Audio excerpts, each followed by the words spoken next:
আসসালামু আলাইকুম, welcome to my healthy kitchen. আজকে আমি আপনাদের সাথে যে রেসিপিটি শেয়ার করব তা হলো শিং মাছের ঝোল। তো শিং মাছের ঝোল রান্না করতে যে ইনগ্রেডিয়েন্টসগুলো লাগবে আমি সংক্ষেপে দেখিয়ে দিচ্ছি। আমি প্রথমেই নিয়ে নিচ্ছি শিং মাছ। আমি হলুদ লবণ দিয়ে ধুয়ে নিয়েছি শিং মাছটা। আর এখানে কিছু তরকারি আছে, পটল, মিষ্টি কুমড়া এবং আলু, টমেটো, লাল মরিচের গুঁড়া, চিলি ফ্লেক্স, আদা রসুন বাটা, লেমন জুস, ধনিয়া গুঁড়া, পেঁয়াজ,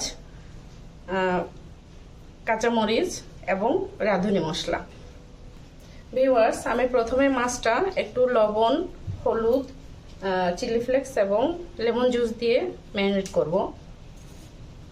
তা প্রথমে আমি দিয়ে দিচ্ছি লবণ স্বাদ মতো, লেমন জুস এখানে 1 চা চামচ আছে, এখানে অল্প একটু হাফ চা চামচ মতো চিলি ফ্লেক্স এবং সামান্য হাফ চা চামচ হলুদের গুঁড়া।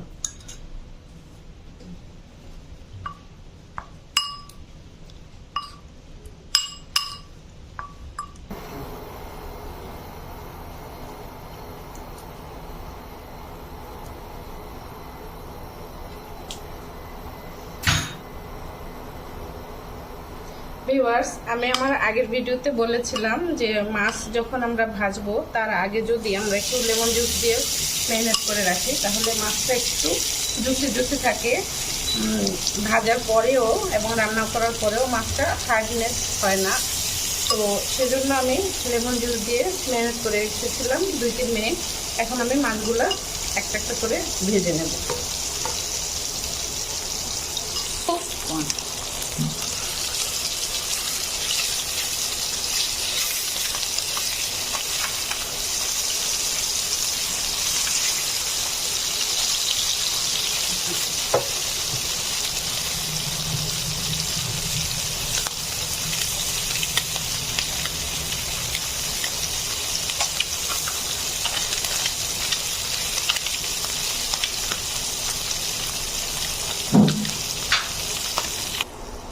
আমার মাছগুলো ভাজা হয়ে গেছে, আমি এখন মাছগুলো উঠিয়ে নেব। শিং মাছের ঝোল রান্না করার জন্য আমি কিছু সবজি রেখেছিলাম, এখন আমি সবজিগুলোও একটু ভেজে নেব।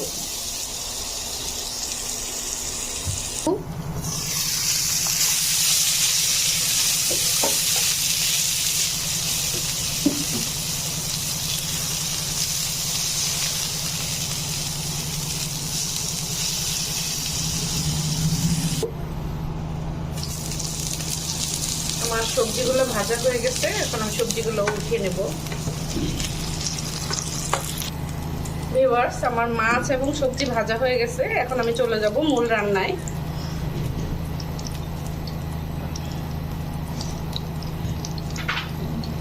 এবার আমি দিয়ে দিচ্ছি পেঁয়াজগুলো। এখানে 2টো পেঁয়াজ আমি কেটে নিয়েছিলাম।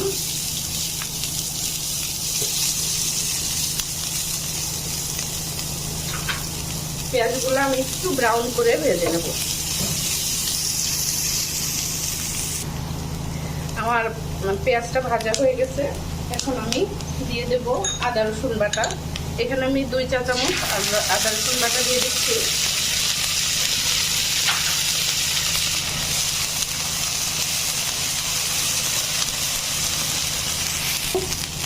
মশলাটা যাতে পুড়ে না যায় এজন্য আমি সামান্য একটু পানি অ্যাড করে দিচ্ছি। এখন আমি একে একে বাকি মশলাগুলো দিয়ে দেব। এখানে আমি দিচ্ছি হাফ চা চামচ হলুদ গুঁড়ো, 1 চা চামচ লাল মরিচের গুঁড়ো, 1 চা চামচ ধনিয়া গুঁড়া এবং হাফ চা চামচ রাঁধুনি মাছের মশলা।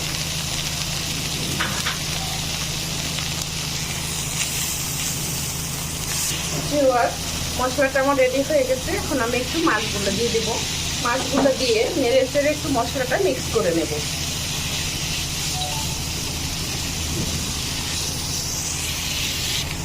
এবার আমি দিয়ে দিচ্ছি পরিমাণ মতো পানি।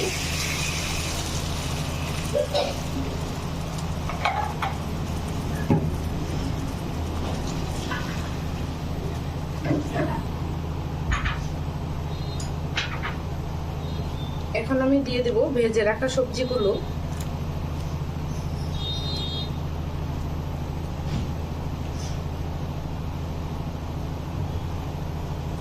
এবং কয়েক টুকরো টমেটো।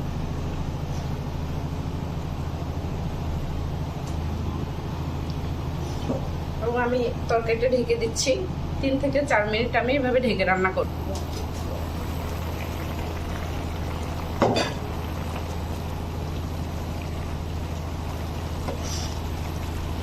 আমি মাছ এবং সবজি ভাজার সময় লবণ দিয়েছিলাম, এই জন্য আমি এখন অল্প করে লবণ অ্যাড করব।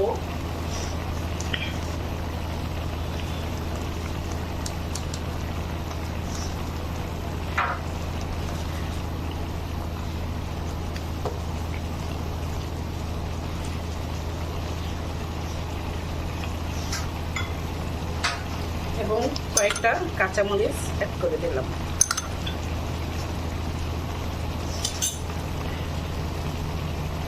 এবং এখন আমি আরো 2 থেকে 3 মিনিট রান্না করব।